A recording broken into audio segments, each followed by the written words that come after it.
नमस्कार, मैं हूं श्वेता सिंह। 5 राज्यों के चुनाव में गोवा की अहमियत कुछ ऐसी है कि सबसे छोटा राज्य होने के बावजूद यहां पर आपको महाभीषण टक्कर नजर आ जाएगी। बंगाल से लेकर दिल्ली तक की पार्टियां यहां पर पहुंच जाती हैं, लेकिन उसमें कांग्रेस की स्थिति क्या? सचिन पायलट हमारे साथ इस समय मौजूद हैं। बहुत स्वागत है आपका। राज्य बड़ा सुंदर है, लेकिन सबसे छोटा भी है। इतनी ज्यादा यहां पर संघर्ष चल रहा है, सारी पार्टियां सब कुछ झोंक रही हैं। कांग्रेस इस समय किस स्थिति में? मुझे लगता है कि गोवा के अंदर पिछले 10 साल से भाजपा की सरकार रही और केंद्र में भाजपा की सरकार रही, तो पूरा मौका पब्लिक ने दिया। लेकिन जहां तक डेवलपमेंट की बात है और ऑन द ग्राउंड जो डिलीवरी होनी चाहिए, उसमें बहुत लोगों को एक्सपेक्टेशंस थी, लेकिन पूरी नहीं हो पाई हैं। और पिछले कुछ महीनों में, 1-2 सालों के अंदर बहुत घटनाक्रम गोवा के अंदर हुआ। जैसे आपने खुद कहा, बहुत सारी पार्टियां यहाँ पे अपनी किस्मत आजमा रही हैं। लेकिन ये बहुत छोटा स्टेट है, लेकिन बड़ा पॉलिटिकली अवेयर स्टेट है। बहुत एजुकेटेड लोग हैं, अपनी वोट की कीमत समझते हैं। मुझे नहीं लगता अपनी वोट को वो जाहिर करेंगे, वोट को खराब करेंगे। तो कांग्रेस का ग्राफ लगातार बढ़ रहा है और मुझे पूरा विश्वास है कि 10 मार्च को यहाँ पे पूर्ण बहुमत की सरकार कांग्रेस पार्टी की बनेगी। नहीं तो ग्राफ तो पिछली बार भी बढ़ा था, 17 सीटें जीत ली थी। उन विधायकों में से बचे कितने हैं आपके पास? सही बात है, आपने बिल्कुल सही कहा। बहुत से विधायक पार्टी छोड़ के चले गए थे, और लेकिन इस बार जो हमने चयन किया है वो बिल्कुल यंग, फ्रेश, डेडिकेटेड, जो ग्राउंड से जुड़े हुए लोग हैं, उनको मौका दिया है। और ऐसा कोई राज्य नहीं है और ऐसा कोई दल नहीं है जहां चुनाव से पहले लोग पार्टी छोड़ के ज्वाइन या आते जाते नहीं रहते हैं। और गोवा में ये कल्चर पुराना है, इसको लोग पसंद नहीं करते हैं, क्योंकि जब अनस्टेबल सरकार होती है तो ये लेन देन चलता है विधायकों का। लेकिन इस बार लोग, मैं समझता हूँ, मन बना चुके हैं कि इस गोवा के अंदर एक स्टेबल, स्ट्रांग और एक डेवलपमेंट ओरिएंटेड गवर्नमेंट वो चाहते हैं, और वो कांग्रेस पार्टी दे सकती है।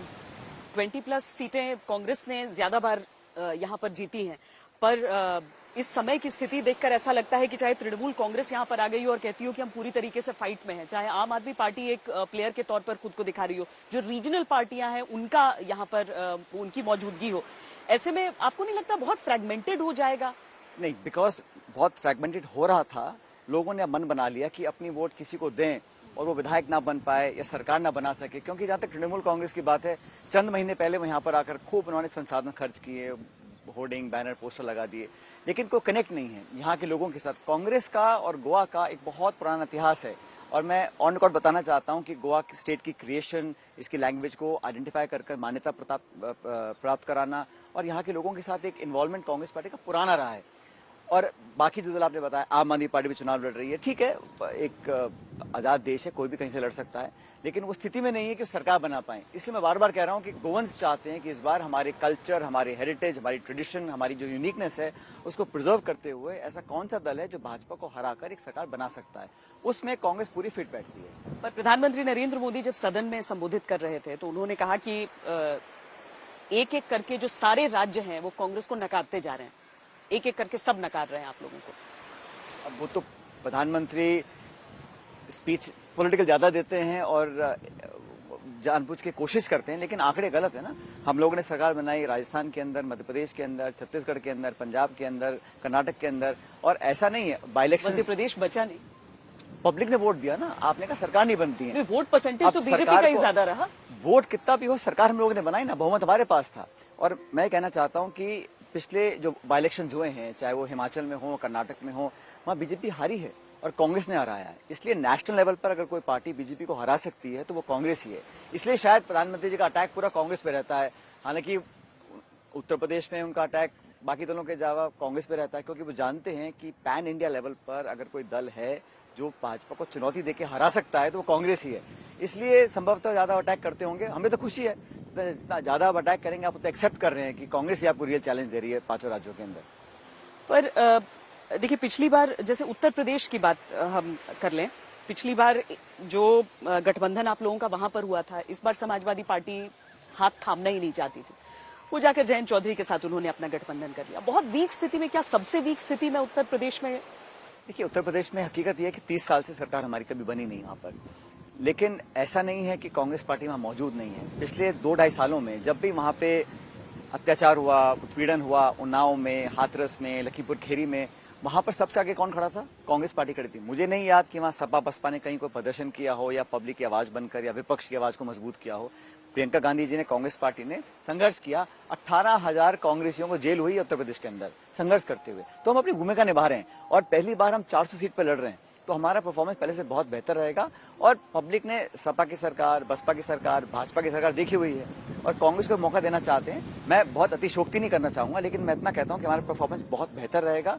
और उत्तर प्रदेश में भी लोग अब समझ गए कि सबको ट्राई कर लिया, टेस्ट कर लिया, और हमने जो विकल्प दिया है एक किसानों के लिए, युवाओं के लिए, महिलाओं के लिए एक अलग खाका तैयार किया है, तो उसको लोग अप्रिशिएट कर रहे हैं।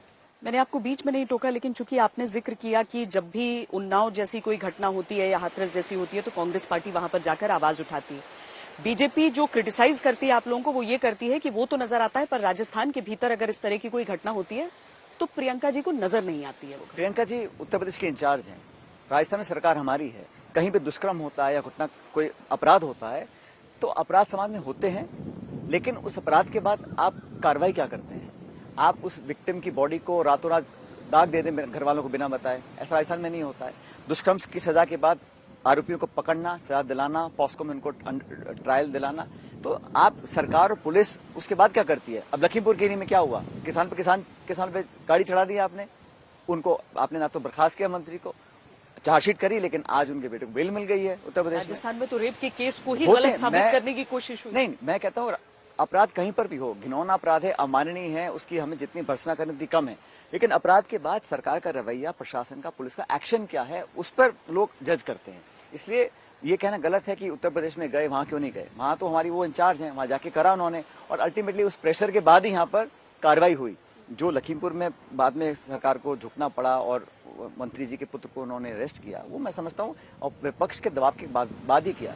पर क्या अगर राजस्थान पुलिस ये कार्रवाई कर दे कि कोई रेप की घटना हो और ये दिखाने की कोशिश हो कि ऐसा तो कुछ हुआ ही नहीं, पुलिस ने नहीं किया, वो रिपोर्ट मेडिकल रिपोर्ट है, मैं उसमें नहीं जाना चाहता हूं, लेकिन अगर मेडिकल रिपोर्ट कुछ कह रही है तो उसको हम झुटला भी नहीं सकते हैं ना। उसको या तो उसका डबल चेक कर सकते हैं या कोई और एजेंसी चेक कर सकती है, लेकिन अगर मेडिकल रिपोर्ट कुछ बोल रही है तो उसको मेयर आप कैसे उसको इग्नोर कर दें या उसकी बात को उसको बिल्कुल खारिज कर दें, वो भी संभव नहीं है। चलिए, अभी 5 राज्यों के एक साथ चुनाव हो रहे हैं और बड़ी मेहनत करनी, 5 राज्यों में जा रहे हैं। जहां जहां मुझे पार्टी बोलती है मैं जा रहा हूं कैंपेन करने के लिए, लेकिन मुझे लगता है कि उत्तराखंड, पंजाब, गोवा, मणिपुर, यहाँ पे कांग्रेस का परफॉर्मेंस बहुत अच्छा रहेगा और जहां बदलाव लाना है। उत्तराखंड आपको लग रहा है?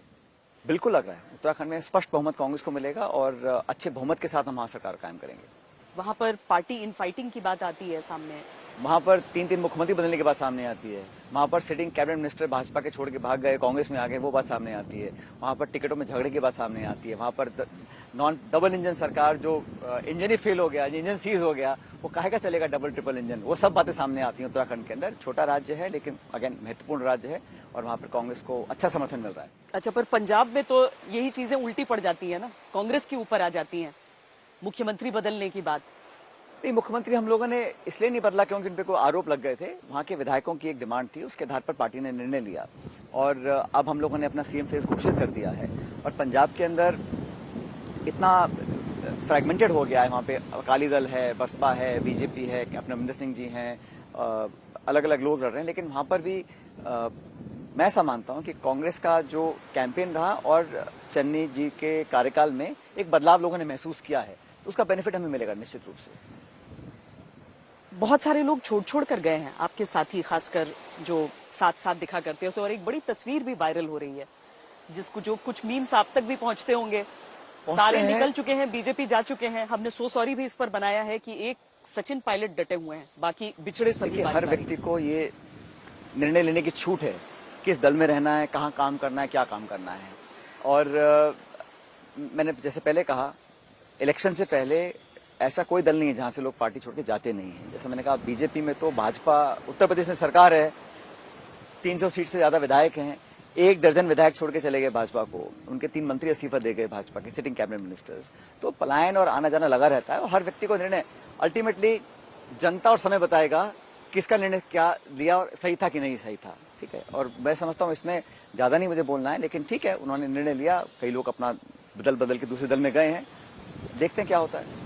पर सचिन पायलट ऐसा नहीं करने वाले। मैं तो जहां मैं जो काम करता हूं पूरी शिद्दत से करता हूं और मैं मानता हूं कि जैसा मैंने आपको शुरू में कहा था कि भारतीय जनता पार्टी को चैलेंज देना है और नेशनल लेवल पर वो चैलेंज दे सकता है। क्षेत्रीय दलों की अपना एक महत्व है राज्यों के अंदर, लेकिन लोकसभा में, नेशनल इलेक्शंस के अंदर कांग्रेस वो दल है जो पूरे देश में आज भी मौजूद है हम सरकार में आए या ना आए, लेकिन हर गांव, हर गली, हर शहर, हर कस्बे, हर राज्य में हमारे प्रेजेंस है, हमारा झंडा है, हमारा वोट है, समर्थक हैं, चाहने वाले लोग हैं। तो उन सबको इकट्ठा कर कर हम एक चुनौती दे सकते हैं 24 में और भाजपा को अपने साथी के साथ हरा सकते हैं। वो काम सिर्फ कांग्रेस कर सकती है। इसलिए किसी को ये समझना नहीं चाहिए कि लोकतंत्र में एक बार हम जीत गए तो पूरे जनता का सारा वोट हमारी जेब में हमेशा के लिए रहेगा। आप परफॉर्म नहीं करेंगे, गैस का सिलेंडर 1000 रुपए का बिक रहा है, पेट्रोल डीजल 100 रुपए पार कर गया है, किसान परेशान है, मध्यम वर्ग परेशान है, बजट में हाथ किसी को कुछ लगा नहीं, तो अल्टीमेटली लोग चाहेंगे कि भाई हमने बहुत मौके दिए आपको, आप डेवलप, अगर आप डिलीवर नहीं कर रहे हैं तो आपको जाना पड़ेगा। अच्छा, प्रधानमंत्री कहते हैं कि नेहरू जी का नाम जब वो नहीं लेते हैं तो कांग्रेस को परेशानी होती है, जब नाम लेते हैं तो परेशानी होती है। देखिए, इस देश में जितने प्रधानमंत्री रहे, किसी भी दल के रहे, वो निर्वाचित प्रधानमंत्री देश के थे। वो शास्त्री जी हों, गुजराल जी हों, वाजपेयी जी हों, इंदिरा जी हों, किसी भी प्रधानमंत्री के बारे में अगर हम उसकी बड़ाई नहीं कर सकते हैं तो इस प्रकार का टिप्पणी जो होती है, मैं समझता हूँ वो गरिमा वाली नहीं है। और नेहरू जी ने आजाद भारत को बहुत मजबूती दी, उसकी स्थापना करी, एक फाउंडेशन तैयार करी लोकतंत्र की, संविधान की, पार्लियामेंट्री डेमोक्रेसीज की।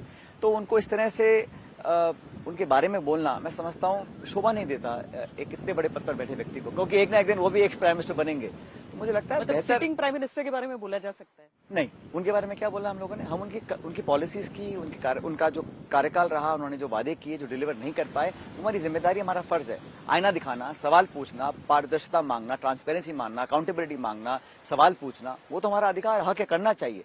लेकिन जिस व्यक्ति को मरे 30-40 साल हो गए उसके बारे में, और वो भी तथ्यों से परे है, अगर आप फैक्चुअल कुछ डिस्क्राइब करें मैं मान सकता हूं, लेकिन अपना भारतीय जनता पार्टी की आदत है कि वो अपना एक रियलिटी क्रिएट करती है, उसको बार बार बोलती रहती है, मीडिया में इतना आता है, लोग समझते हैं कि सच ही बोल रहे होंगे, लेकिन हकीकत अलग है। और राजनीति में जो संवाद है, जो डिबेट है, वो एक इशू बेस्ड होनी चाहिए, वो ऐसी भाषा का प्रयोग हो, एक लेवल ऐसा होना चाहिए ताकि हम सब उस पर गर्वान्वित महसूस कर सकें। और मैं तो हमेशा कहता हूं कि उन शब्दों का प्रयोग करना चाहिए औरों के लिए जो आपको अपने बारे में सुनने में बुरा ना लगे। तो इसलिए डिबेट हो, इश्यूज पे हो, और जो पार्लियामेंट में सवाल कांग्रेस पार्टी ने पूछे, राहुल गांधी जी ने पूछे, उनका जवाब कहां दिया? वो तो उनको तो चुनाव दिख रहा है 5 राज्यों का। तो प्रधानमंत्री जी ने जो जवाब दिया वो बिल्कुल पॉलिटिकल जवाब था, एक इलेक्शन स्पीच की तरह था। वो बजट, जो राष्ट्रपति जी का भाषण था, उस पर जवाब नहीं था वो। चूंकि समुद्र किनारे हम बैठे हैं तो मुझे जगजीत सिंह की एक गजल की एक लाइन याद आ रही है कि हाथ छूटे भी तो रिश्ते नहीं छूटा करते। तो ये जो आपके दोस्त अगर छोड़कर जाते हैं पार्टी, उनसे आपका संपर्क टूट जाता है या बातचीत होती रहती है? व्यक्तिगत संपर्क अलग होता है, राजनीतिक काम करना, आइडियोलॉजी में विश्वास करना, अपने पॉलिटिकल ड्यूटी निभाना अलग होता है। व्यक्तिगत संबंध तो मेरे हर व्यक्ति से हो सकते हैं, हर दल में हो सकते हैं, लेकिन जहां तक आइडियोलॉजी की बात है, पार्टी की बात है, अपने बिलीफ्स की बात है, उसको नहीं छोड़ना चाहिए। और राजस्थान में सब ठीक हो चुका है? राजस्थान में हम लोग सरकार चला रहे हैं और अगले 19-20 महीने में दोबारा चुनाव होंगे। और मैं बार बार ये बोलता हूँ कि हम चाहते हैं कि जो 30 साल में लगातार वहाँ एक परिपाटी बन गई है, भाजपा कांग्रेस, उसको तोड़ना बहुत जरूरी है और तोड़ सकते हैं। क्योंकि ऐसा नहीं है कि कांग्रेस की सरकारें बाकी राज्यों में रिपीट नहीं हुई हैं। असम में सरकार 3 बार बनी कांग्रेस पार्टी की, दिल्ली में 3 बार बनी, हरियाणा में 2 बार बनी, आंध्र में 2 बार बनी। तो राजस्थान में हम बार बार सरकार नहीं बना पाते हैं, इसलिए मुझे लगता है हमें वहाँ मेहनत करनी है। और इस बार मुझे पूरा विश्वास है कि हम लोगों ने सही दिशा में सही कदम उठाने शुरू किए हैं और अगले साल के विधानसभा चुनावों में सरकार हम बना पाएंगे, ऐसा मुझे विश्वास है। और 5 राज्यों के चुनाव में स्कोर लाइन क्या रहने वाला है? बहुत अच्छा रहेगा, कांग्रेस के पक्ष में रहेगा, लेकिन अल्टीमेटली जनता जनार्दन है, निर्णय उनको लेना है। मतलब लेकिन हमने 5-0, 4-0 कुछ नहीं। अब ऐसे तो हर नेता बोलते हैं कि हम सारे चुनाव जीतेंगे, सब राज्यों में सरकार बनेगी, लेकिन मैं मानता हूं कि हमारा परफॉर्मेंस पहले से बहुत बेहतर रहेगा। पब्लिक ने हमारी एफर्ट्स को अप्रिशिएट किया और हम लड़ रहे हैं पूरे जी जान से। पर कुछ राज्यों को लेकर एकदम श्योर हो सकते हैं, जैसे पंजाब हो गया या उत्तराखंड या... अब मैं बार बार उसको रिपीट करूंगा, आप बोलेंगे कि मैं बहुत ओवर कॉन्फिडेंट हूं, लेकिन मैंने दौरे किए हैं, लोगों से बात की है, सभाओं को संबोधित किया है, वहां पर रिस्पांस अच्छा है और मुझे लगता है ओवरऑल परिणाम कांग्रेस के पक्ष में रहेंगे। और इवन उत्तर प्रदेश में देखिएगा आप, जब 10 मार्च को पेटियां खुलेंगी तो बहुत अच्छे परिणाम कांग्रेस के हित में आएंगे। बहुत बहुत धन्यवाद हमसे बातचीत।